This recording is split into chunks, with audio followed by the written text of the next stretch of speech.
خلاص من هنا لغاية فبراير مفيش توقف دولي تاني يا جدعان، يا لهوي على الإحساس والمتعة.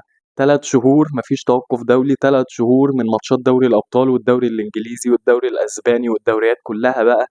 3 شهور من الفانتازي بلا توقف، إحساس جميل ومتعة رهيبة وفترة بنستناها كل سنة، الفترة اللي هي التوقف الدولي بيقف فيها لمدة طويلة دي. فيلا بينا بقى نبدأ ونشوف هنقول ايه. زي ما انتوا شفتوا كده من عنوان الحلقة دي، حلقة عن الدفاع وخط الوسط، وبكرة ان شاء الله هينزل حلقة عن الهجوم والوايلد كارد والثنائيات من الفرق. فحلقتين هينزلوا قبل الجولة بيوم وبيومين عشان نلحق نعمل التغييرات ونلحق نشوف هنعمل ايه. الحلقة هتبقى عبارة عن اننا هنمشي ماتش بماتش كده، نشوف لعيبة الدفاع ولعيبة الوسط اللي احنا عايزين نجيبها. واول ماتش هنتكلم عنه هو تشيلسي وليستر سيتي. ليستر سيتي اكيد مش هنجيب حد منها، ونفس الكلام في دفاع تشيلسي مش هنجيب حد. تشيلسي لحد الجوله 22 ماتشاتها كويسه قوي، فانا شايف ان احنا نستغلهم هجوميا لان اصلا ماريسكا مدرب قوي هجوميا. فبالمر ده شيء اساسي، بالمر يا جماعه، بالمر وصلاح تحطهم في التشكيله وبعد كده هتبتدي تحط التشكيله من حواليك. الحاجه اللي عايز اتكلم عليها في تشيلسي هي فكره ان احنا ممكن نجيب حد تاني مع بالمر، انما بالمر اساسي. فبيدرو نيتو يعني لو مسك الحته اليمين في تشيلسي دي هنشوف منه حاجه كويسه جدا بدل مدويكي.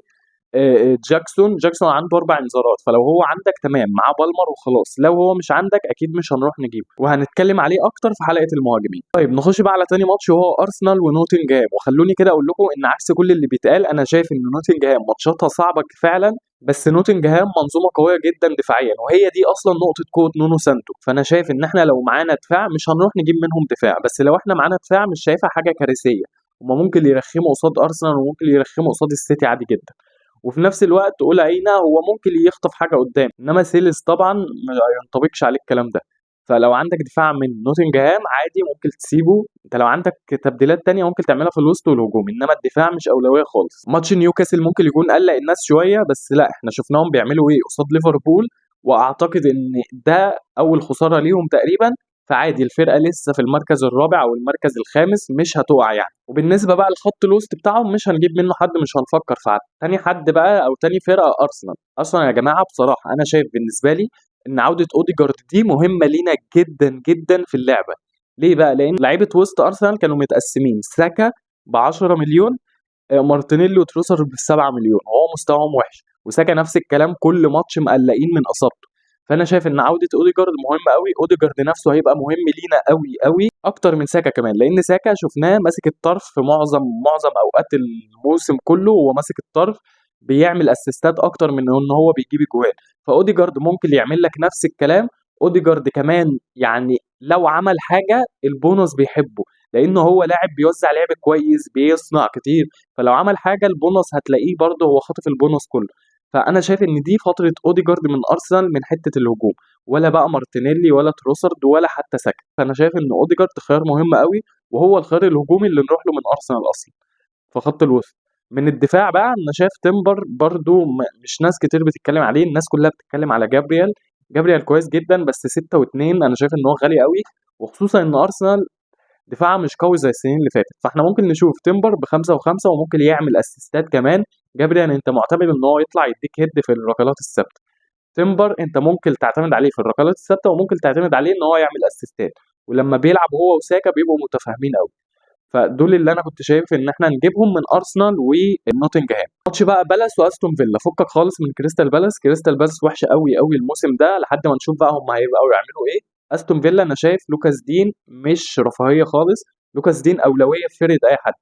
راجع من التوقف الدولي مع فرنسا جايب جون حلوه قوي قوي، فتره تالقه مش هيقعد خالص. واستون فيلا ماتشاتها الجايه حلوه قوي، عندهم بالاس، تشيلسي، برينفورد، ساوثهامبتون. ماتش تشيلسي بس هو اللي هيبقى بره ارضهم، غير كده الماتشات اللي التانية كلها جوه ارضهم. استون فيلا ماتشاتها حلوه، مش عارف نستغل ده ازاي هجوميا، بس انا شايف ان روجرز يعني ممكن نبعد عنه شويه ونشوف ليون بيلي. ليون بيلي من اول الموسم تقريبا ما عملش حاجه كويسه، فالمفروض ان الوقت ده بقى وقته. الفرقه بقى لها اسبوعين راحه، الفرقه جايه من هزايم اصلا، من 4 هزايم ما بين الدوري والكاس ودوري الابطال، فهيبقوا عايزين ينزلوا يردوا.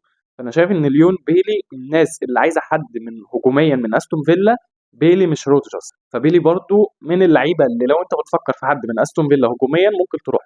برايتون بقى وبورنموث. برايتون وبورنموث انا شايف ان هو هيبقى فيه كلام شويه. برايتون خلينا نمسك برايتون الاول دفاعيا. استوبينيان اللي اتفرج على ماتش مانشستر سيتي يا جماعه، استوبينيان عامل كميه فرص عمل واحده الهيتش الوود جوه الست ياردة، رفع له كوره حلوه قوي، رفع كور بعديها كتير جدا. فاستوبينيان انا شايف ان هو من ماتش السيتي ده كان عمل ماتش كويس جدا. استوبينيان هجومي قوي، الفرقه نفسها هجوميه. فانا شايف ان احنا غير كده ماتشاتهم حلوه قوي.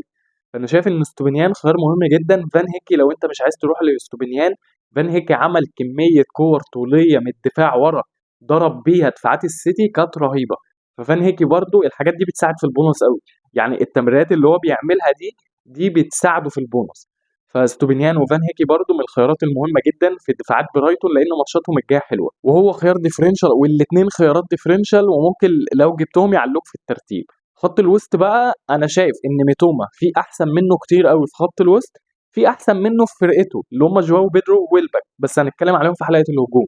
فانا شايف ان ميتوما مش اولويه خالص من برايتون، الاولويه بالنسبه لي الدفاع والهجوم. برونوز بقى كريكيز، ما فيش تقريبا حد في الدفاع غيره، دفاعيا ممكن ما نفكرش غير في كريكيز، بس انا شايف ان هو في ناس كتير جدا في الدفاع احسن منه، وماتشاتهم كمان احسن منه بكتير. خط الوسط سيمينيو لو شفنا احصائياته معدل تسديداته 4.3 من 10 في المجمل، يعني ده معدل تسديداته على المرمى. بقى من ال 4.3 دول هي شوطه واحده اللي بيشوطها كل ماتش على المرمى تقريبا من اول الدوري. فسيمينيو بيشوط كتير بس بيشوط بشكل عشوائي جدا، يعني ما بيشوطش على المرمى. فسيمينيو برضو انا شايف ان ايفانيلسون في الهجوم احسن منه، وهنتكلم عن ايفانيلسون بكره. انا شايف ان من الماتش ده كله ابرز الخيارات هو دفاعات برايتون. بس الماتش اللي بعد كده بقى ايفرتون وبرينفورد. ايفرتون برضو من الفرق اللي هنسيبنا منها. برينفورد دفاعاتهم وحشه جدا من اول الدوري، عندك فليكن بيعه، عندك اي حد من الدفاع بيعه، او ما تجيبش اصلا، ما تفكرش في حد فيهم. امبيومو لو عندك هتسيبه، الماتشين الجايين معقولين شويه، فممكن لو عندك امبيومو تسيبه، انما اروح اجيبه لا. بقى في خيارات احسن منه بكتير. ومبيومو نفس كلام ساكا تقريبا، هو بقى متطرف على الخط اكتر، مع رجوع ويسا كمان ما بقاش هو المهاجم. فانا شايف ان مبيومو عندك تمام، ما بنفكرش نبيعه خالص، وفي ظل ان هو عنده ماتشين كويسين جدا الماتشين الجايين. انما لو مش عندك ما تفكرش تجيبه اصلا. دفاعيا ما فيش حد من الفرقتين كويس، وايفرتون اصلا ما نجيبش منها حد، عندك ماكنيل بيعه. الماتش اللي بعد كده بقى وهو قمه الجوله، توتنهام ومانشستر سيتي. دفاعيا ما فيش اي حد من الفريقين يخش ذمتنا غير جافارديول، وعشان زيادته الهجوميه مش عشان السيتي قوي دفاعيا. فجافارديول هو الوحيد اللي تفكر فيه من دفاعات الفريقين. ماتشات السيتي الجايه رخمه قوي بصراحه، وانا مش مع فكره ان جوارديولا بعد التوقف الدولي هو والسيتي هيرجعوا يكتسحوا، مش شايف كده خالص. غياب رودري مأثر جدا، حتى مع عوده دي بروين هي المشكله مش هجوميه. السيتي بيصنع فرص كتير، وهالاند بيضيع، فودن بيضيع، سافيو بيضيع. المشكله مش هجوميه خالص، المشكله دفاعيه في منظومه الدفاع. فانا شايف ان السيتي عادي جدا توتنهام هينزلوا يحطوا فيهم جونين ثلاثه، فودن يتباع خلاص وقته فات. فخط الوسط من توتنهام لو عندك سون برضه في خيارات احسن، زي ما قلنا على نفس الكلام على فودن. برينان جونسون سيبه، لان دفاعات السيتي وحشه جدا، ومتوقع ان توتنهام تروح بمرتدات وتهاجم كويس. فجونسون لو عندك تمام سيبه، انما برضه مش هنروح نجيبه. وده الماتش الوحيد تقريبا في الماتشات كلها اللي هنتكلم عنه في المهاجمين. هالاند ده خيارك انت. لو انت بعت هالاند من 3 4 جولات فانت مش غلطان. لو انت ما بعتش هالاند لحد دلوقتي فانت برضه مش غلطان، لسبب ان هو نسبه ملكيته بتقل. فهو لو لسه عندك ده اختيارك انت، وتمام مش غلط خالص، لان هالاند هو كل ماتش عادي جدا يطلع بجونين او جون واسيست، بس هو بيضيع كتير. فالفرص بتتصنع على هالاند اللي بيضيع. انا مش هقدر اقول لك بيعه او سيبه. انت عايز تبيعه تمام، هتلاقي خيارات كتير جدا وبتجيب نقط زيه واكتر كمان. مش عايز تبيعه، متوقع ان هو الجولات الجايه يجيب برضه عادي جدا. سولانكي بقى، انا شايف الناس بتبيع سولانكي وخلاص، سولانكي مش عارف ايه. يا جماعه سولانكي ما يتباعش خالص في ماتش السيتي، مش عشان عنده السيتي، ده بالعكس عشان عنده السيتي نسيبه. سولانكي متوقع عادي جدا لو جاب جونين في مانشستر سيتي هتبقى حاجه مش مفاجاه خالص، لان دفاعات السيتي وحشه جدا. شفنا جيو كيرس جاب في دوري الابطال فيهم هاتريك، فيهم ضربتين جزاء صحيح، بس هو راح بانفرادات وضيع. فعادي جدا سولانكي في الماتش ده يطلع بجونين، هو عندي وما بفكرش ابيعه خالص. فده كان الماتش الوحيد اللي هنتكلم عنه عن المهاجمين. نخش بقى على الماتش اللي بعد كده وهو ليفربول وساوثهامبتون. كوناتي موجود برضه تسيبه، ارنولد يتباع، روبو يتباع، فان دايك غالي على الفاضي. الوحيد اللي نتقال ان هو ممكن نجيبه كوناتي، وعشان لو هو عندك ان هو انت اشتريته بالرخيص، انما كوناتي دلوقتي وصل 5 و4، فبرضه ما يطرحش يتجاب مخصوص. عندك تمام صلاح صلاح صلاح صلاح. محمد صلاح لازم يكون في فرقتك زي ما قلنا، هو وبالمر تبني عليهم التشكيله كلها. بعد كده جاكبو ودياز، كان نفسي نجيب حد فيهم مع صلاح، لان صلاح بنسبه ملكيته الحاليه دي هو مش هي، يعني مش هيبقى مؤثر قوي في ترتيبنا. فلو كان معانا حد هجوميا كمان مع صلاح كان هيفرق قوي. بس هي المشكله ان هما ما تعرفش مين هيلعب، الروتيشن بينهم رخم قوي. ممكن الماتش الجاي تلاقي دياز قاعد عشان هو راجع من التوقف الدولي متاخر، بس ليفربول هتلعب الحد، فده مش مبرر برضه. فسيبك من كل ده، معاك صلاح تمام، كوناتي برضه تمام. الماتش اللي بعد كده بقى مانشستر يونايتد وابسويتش. مانشستر يونايتد انا شايف ان مزراوي زيه زي لوكاس دين، اولويه في الدفاع، الاثنين دول تبني عليهم الدفاع. فمزراوي مهم جدا هجوميا، مفيش اي حد مضمون غير برونو، فبرونو برضو من مانشستر يونايتد، هو ومزراوي هم الوحيدين اللي يتجابوا في الدفاع والوسط. ابسوتش سيبك منها خالص، لعيبتهم ما عندهمش استمراريه. ديلاب جاب جونين بس، ممكن تلاقي على الجونين دول قعد 3 4 جولات ما جابش. الماتش اللي بعد كده ويست هام ونيوكاسل. ويست هام مع لوبيتيجي مش هنتكلم عنهم خالص لان لحد ما يتحسنوا بقى. نيوكاسل في الدفاع ليفرامينتو ولويس هال، لو انت مزنقه في الفلوس معاك فروح للويس هال، انما انا مش شايف اي فروقات بينهم، اللعيبه في الملعب ارقامهم متوسطه خالص، فتروح لاي حد فيهم عادي. في الوسط ما اعتقدش ان احنا ممكن نروح لجوردون او بارنز او اي حد من اللعيبه دي.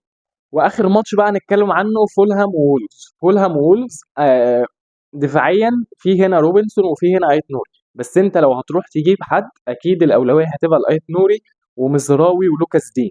فانا شايف ان روبنسون لو عندك بقى خلاص بيعوا، ماتشاتهم الجايه هترخم وفي ماتشات احسن منه بكتير. ايت نوري هو بنتعامل معاه كانه وينج باك او مهاجم، انما دفاعيا وولفرهامبتون اسوأ فرقه دفاعيا في الدوري، ما عندهاش مدافعين اصلا. فهم وولفرهامبتون دفاعيا وحشين جدا. لو هنستنى حد من حاجه من ايت نوري هيبقى هجوميا. في خط الوسط الفرقتين ما فيهمش حد. سميث رو برضو يعني متهيألي سميث رو ما بيلعبش غير جوه ارضه، بره ارضه الموضوع بيبقى صعب شويه بالنسبه له.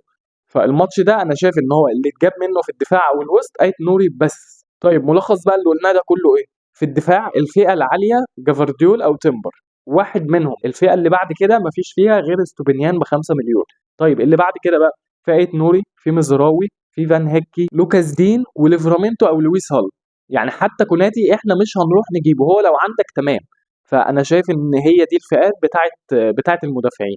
طيب في خط الوسط صلاح بالمر دول اولويه. تحط بقى معاهم مين؟ ممكن برونو، ممكن اوديجارد، ممكن نيتو، تريسك على نيتو لو مسك الحته اليمين فانت يبقى هو معاك من البدايه. ليون بيلي، سيمينيو لو انت تمام، لو انت عايز تروح لسيمينيو.